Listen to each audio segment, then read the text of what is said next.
صاحب ملاقات کی طرف لے کر کے چلتی ہوں، اور آپ میسج میرا خیال ہے ان کرامت بھائی کہہ رہے، کرامت غوری صاحب یہاں تشریف فرمائیں۔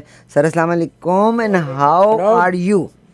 اللہ کا شکر ہے، میں بہت بالکل تندرست ہوں، ٹھیک ہوں الحمدللہ۔ اللہ تعالیٰ آپ کو توانا ہوں۔ زندگی، صحت اور تندرستی سے رکھے، آمین ثم آمین۔ سر مجھے یہ بتائیے گا کہ آج کا دن ایک لحاظ سے اچھا بھی ہے، بلکہ کل شام سے ہی، اور ڈونلڈ ٹرمپ صاحب نے میں ان کو سوچتی ہوں ٹون ہی چینج ہوئی ہے، یعنی سنڈے کو وہ آپ نے اگر ان کا امریکہ کے B-2 بامبرز جب گئے، اس کے بعد آپ نے ان کی پریس کانفرنس دیکھی، ان کے جیسچرز ہی مختلف تھے، but today he was little different کہ امن ہو جانا چاہیے، امن ہو جانا چاہیے۔ تو آج تو بالکل ہی ٹون بدلی ہوئی ہے، آج بلکہ تھوڑا اسرائیل کے ساتھ خفا بھی ہیں۔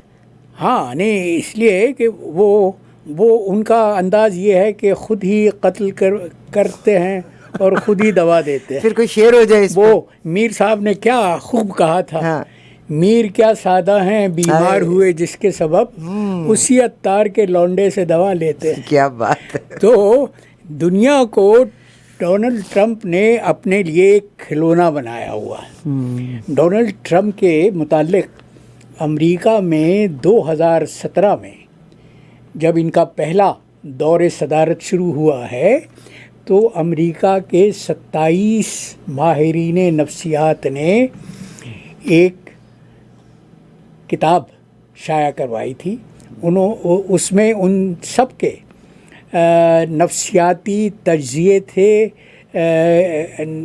ٹرمپ کی شخصیت کے، اور لب لباب یہ تھا اس کتاب کا عنوان ہے Donald Trump a dangerous case.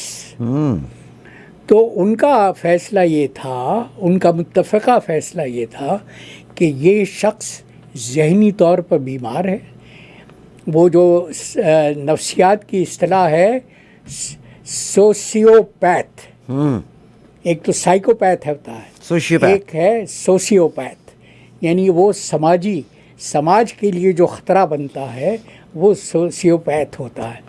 تو ان کا ماہرین نفسیات کا متفقہ فیصلہ یہ تھا کہ ایسے شخص کے ہاتھ میں زمام اقتدار جانا نہ صرف امریکہ کے لیے خطرہ ہے بلکہ عالمی امن کے لیے خطرہ ہے۔ اب ٹرمپ کا مسئلہ کیا ہے؟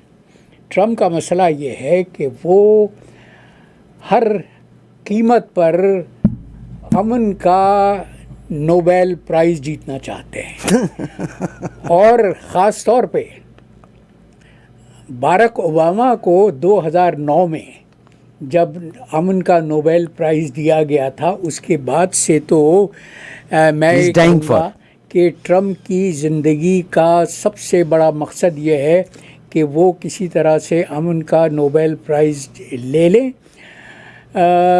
اس لیے کہ باراک اوباما کو تو ٹرمپ تو وہ شخص ہے جس نے باراک اوباما کی خاندان کی جڑیں تلاش کروانے کے لیے ملینز آف ڈالرز خرچ کیے تھے، اس لیے کہ ان کا کہنا یہ تھا کہ باراک اوباما امریکہ میں پیدا نہیں ہوا، اس لیے کہ امریکہ میں صدارتی امیدوار کے لیے ایک ہی شرط ہے، اور وہ یہ ہے کہ امریکہ میں پیدا ہونا ضروری ہے۔ ڈونلڈ ٹرمپ کا یہ کہنا تھا کہ باراک اوباما امریکہ میں پیدا نہیں ہوا بلکہ وہ کینیا میں پیدا ہوا، کہ جبکہ کینیا میں باراک اوباما کے والد پیدا ہوئے تھے۔ تو خیر ایسے اپنے سحر میں مبتلا شخص کے لیے میرے ایک دوست نے کل بہت اچھی بات کہی، اس نے کہا کہ یہ شخص جس طرح سے امن کا نوبل انعام لینے کے لیے دنیا بھر میں ہاتھ پیر مار رہا ہے، دنیا کو کبھی جنگ کے شعلوں میں دھکیل دیتا ہے، کبھی امن کی بات کرتا ہے، تو امن جو نوبیل پرائز کمیٹی ہے اس کو یہ چاہیے کہ اس کو دے انعام، تاکہ ایک طرح سے ٹرمپ کو بھی تسلی ہو جائے اور دنیا کو بھی اطمینان آ جائے۔ تو یہ جو انہوں نے کیا ہے ویسے اچھا کام ہے، بہت اچھا کام ہے، اس لیے کہ نیتن یاہو نے وہ درجہ اختیار کر لیا تھا، 2 درجہ حاصل کر لیا تھا، خاص طور پہ بائیڈن انتظامیہ کے دور میں، کہ وہ امریکہ کی پالیسی کو ڈکٹیٹ کرتا تھا. اور اس کا یہ خیال تھا کہ ٹرمپ، چونکہ وہ ٹرمپ کو اپنا جگری دوست کہتا ہے، تو اس کا خیال یہ تھا کہ ٹرمپ کی موجودگی میں، ٹرمپ کے امریکہ کے صدر ہوتے ہوئے وہ جو چاہے کرے گا. اور ایران پر جو اسرائیل نے حملہ کیا ہے وہ ایسے وقت میں کیا تھا جب امریکہ اور ایران کے درمیان جوہری مسئلے پر 5 مذاکرات کے دور ہو چکے تھے. 6واں دور ہونے والا تھا اگلے دن، جس دن اسرائیل نے ایران پر حملہ کیا ہے. تو نیتن یاہو کا ہدف یہی تھا کہ وہ امریکہ اور ایران کے مذاکرات کو سیبوتاژ کرنا چاہتا تھا، اور ایک طرح سے اس نے سیبوتاژ کر بھی لیا تھا. اور اس نے ٹرمپ کو اس بات پر قائل کر لیا کہ وہ جو ایران کے تین ایٹمی تنصیبات تھیں، فردو میں اور اصفہان میں اور نتانز میں، ان تک رسائی حاصل کرنے کے لیے اسرائیل کے پاس وہ اسلحہ نہیں تھا جو ان چٹانوں کو پاش کر سکیں جس کے نیچے ایران کے جوہری اثاثے موجود تھے. تو نیتن یاہو نے ٹرمپ کو اس بات پر تو قائل کر لیا کہ وہ ایران کے خلاف اپنے جنگی جہاز استعمال کرے، وہ بم استعمال کرے جو دنیا میں کسی اور کے پاس نہیں ہے، بنکر بسٹر، جو 30,000 پاؤنڈ وزنی بم ہے، جو امریکہ نے اس سے پہلے ایک ہی بار افغانستان میں استعمال کیا تھا.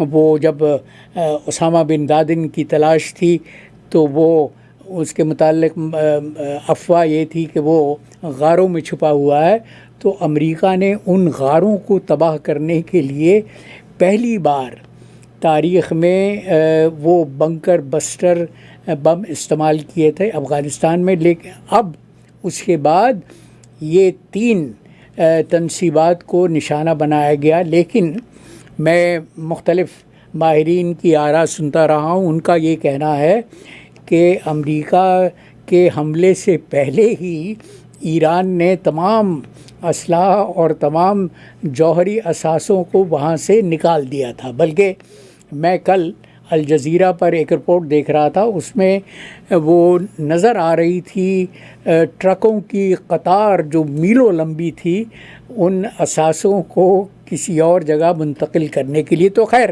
ٹرمپ نے اپنے دوست نیتن یاہو کی یہ مدد تو کر دی کہ ایران کے جوہری تنصیبات پر حملہ کیا، لیکن اس کے بعد وہ جو ٹرمپ کا جو منشور ہے کہ وہ ہر قیمت پر امن کا نوبل پرائز جیتنا چاہتا ہے، تو اس کو پانے کے لیے اس نے اب چولا بدلا اور امن کا پیامبر بن کے سامنے آ گیا.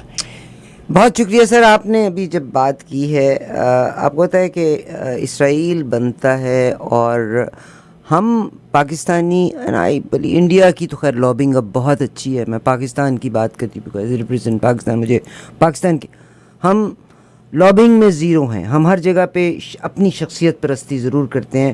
نہ ہم ملک کے لیے لابنگ کر سکے، نہ ہم اپنے کسی خاص موقف کے لیے لابنگ کر سکے. اسرائیل کی موجودگی پیدا ہونے کے فوراً بعد 1951 یا 53 سے جو امریکہ زائنسٹ امریکہ جو پبلک افیئرز کی ایک کمیٹی بنی تھی، لابنگ دیٹ زیڈ پیک بنی تھی، ٹھیک ہے، that was زائنسٹ committee for the America, زائنسٹ public committee بنی تھی. یہ ایک جرنلسٹ نے بنائی تھی کہ 1953 میں اس کو تشکیل دیا گیا تھا. لیٹر آن پھر امریکہ پھر اس کو بعد میں آئی پیک کا نام دیا گیا. Political affairs committee, political affairs. پہلے یہ تھی America Zionist committee for the public affairs, ٹھیک. اب اے پیک جو امریکہ اسرائیل پبلک افیئرز کی جو کمیٹی ہے اس وقت وہ وجود ہے. دے آر دی لابیسٹ، اور لابنگ میں ان کی کوئی ایک جماعت نہیں ہے. ظاہر امریکہ کی 2 بڑی پارٹیز ہیں، ایک لبرلز ہیں، ایک ڈیموکریٹس ہیں. وہ جتنی فنڈنگ یا جتنا پیسہ ان کے ساتھ لابنگ کرنے کے لیے کرتے ہیں اتنا ہی وہ ڈیموکریٹس کے لیے کرتے ہیں. اور بے شمار ڈیموکریٹس اور بے شمار ریپبلکنس جو ہیں وہ ایپیک کے ممبرز بھی ہیں, سپورٹ بھی کرتے ہیں. تو میں اس ملک میں رہتے ہوئے یہ ضرور محسوس کرتی ہوں. ہماری پرابلم کیا ہے؟ اگر ہمارا یہ جی تم نے امریکہ میں بیٹھے ہوئے تم چھوڑ کے پھر وہاں کیوں نہیں آ جاتے؟ مطلب ہم اپنی ایک انتہائی پسماندہ سوچ سے باہر ہی نکل پا رہے, ستاروں سے آگے جہاں اور بھی ہیں. ورنہ تو یہ کہا جاتا ہے نا کہ آپ دنیا میں کہیں بھی نکلیں اپنے موقف کو لے کے نکلیں, پاکستان کے لیے لابنگ کریں. We are fail in that. بی بی ہم ناکام اس لیے ہیں کہ ہمیں اپنے موقف پر ایمان نہیں ہے. دیکھو ایران نے اپنے کردار سے, اپنے افعال سے اس 12 روزہ جنگ کے دوران اپنی شخصیت کا جو پہلو, جو روپ دنیا کے سامنے پیش کیا ہے وہ یہ کہ ان کو اپنے ملی منشور پر مکمل یقین ہے, اعتقاد ہے, ایمان ہے. اس لیے کہ جب تک تم اپنے موقف پر ایمان نہ رکھو تو کبھی کامیاب نہیں ہو سکتے. اب ہمارا کردار تو یہ ہے کہ ہم نے ڈونلڈ ٹرمپ کو امن کے نوبیل پرائز کے لیے حکومت پاکستان نے باقاعدہ نامزد کیا ہے. یہ اس کے باوجود ہے کہ ڈونلڈ ٹرمپ نے آج تک غزہ کے مظلوموں کی حمایت میں کوئی لفظ نہیں ادا کیا, بلکہ امریکہ وہ اسلحہ دیتا رہا ہے اسرائیل کو, جس کو استعمال کر کے اس نے غزہ کو کھنڈر بنا دیا ہے. غزہ کے مظلوم آج بھی روز مارے جاتے ہیں. ان کو غذا کی تقسیم کے بہانے سے بلایا جاتا ہے اور وہ جو ایک نئی تنظیم بنائی ہے اسرائیل اور امریکہ نے, غزہ ہیومینیٹیرین فاؤنڈیشن کے نام سے, وہ 3-4 مراکز اس نے غزہ میں بنائے ہوئے ہیں. وہاں ان بھوکوں کو, مظلوموں کو بلایا جاتا ہے اور پھر ان پر فائرنگ کی جاتی ہے. تو آج تک ٹینکس تک چڑھائے گئے. ہاں ہر طرح کا اسلحہ استعمال ہو رہا ہے. لیکن اس سب کو جانتے بوجھتے ہوئے ہم نے اپنے آپ کو دنیا کے سامنے رسوائی کا سامان بنا کے پیش کیا ہے, جبکہ پاکستان کی کابینہ نے باضابطہ طور پر اس کی منظوری دی کہ ڈونلڈ ٹرمپ کو امن کے نوبیل پرائز کے لیے نامزد کیا جائے. دیکھیں نہیں, میں آپ کو ایک بات, آپ اس کو جو مرضی لفظ کہتے ہیں. دیکھیے بعض لوگ ایسے ہوتے ہیں جن کے سامنے ان کی میں پاکستان کے اس موقف کو, ہمیں ہر چیز کو نیگیٹو نہیں لینا چاہیے. آپ کا تجربہ مجھ سے زیادہ ہے, but this is what I feel. Canada self sufficient ہے. آپ مارک کارنی کی ڈونلڈ ٹرمپ کے ساتھ 2 بار ملاقات, وائٹ ہاؤس کی بھی دیکھ لیں, یہاں کی بھی دیکھ لیں, انہوں نے اس کی پہلے تعریف کی کہ یو آر دا بیسٹ وغیرہ وغیرہ. دیکھیے ہماری پرابلم یہ کہ ہم سفارتی انداز ہے بی بی. سر جی یہی تو کون سا اس کو نوبل پرائز پاکستان کے کہنے سے مل جانا ہے؟ میں آپ کو پلیز نہیں ملنا لیکن ہم نے اپنے آپ کو کیوں رسوا کیا؟ ہم نے اپنے آپ کو رسوا کیا. ہم تو عمران خان کو بھی نوبل پرائز دلوا رہے تھے. دیکھو عمران خان کو ہر بحث میں مت گھسیٹا کرو, اس لیے کہ ہمیں بھی پاکستان کو, بات تو ہم کہیں اور, آپ کو بھی پاکستان کو اس وقت اس میں نہیں لے کے آنا چاہیے تھا. یہ آپ انڈیا والا موقف اختیار نہ کریں, کیونکہ ان کا میڈیا بھی اسی بات کی آج کل انڈیا کا موقف نہیں ہے. نہیں, انڈیا کا میڈیا بھی اس وقت اسی چیز کے بقیے ہر شخص اس پاکستانی کا تجزیہ ہے جو غلط ہے. وہ پاکستانی جو پاکستان کو توڑنے کے در پہ ہے, وہ پاکستانی جو امریکہ میں بیٹھ کے پہلے روتا تھا کہ رجیم چینج امریکہ نے کرایا. تمہارا مطلب کیا ہے کہ میں پاکستان کو توڑنا چاہتا ہوں؟ سر آپ کی میں بات نہیں کر رہی, مگر میں یہ کہہ رہی ہوں کہ پلیز ہم اس ٹاپک کو کور ہی نہیں کرنا چاہیے. مگر پاکستان نے اگر یہ کہا پاس امریکہ میں ایک آدمی کو اپنی تعریف اچھی لگتی ہے, آپ اس کی تعریف کرتے ہیں. That's what Pakistan did. This is what I think about it.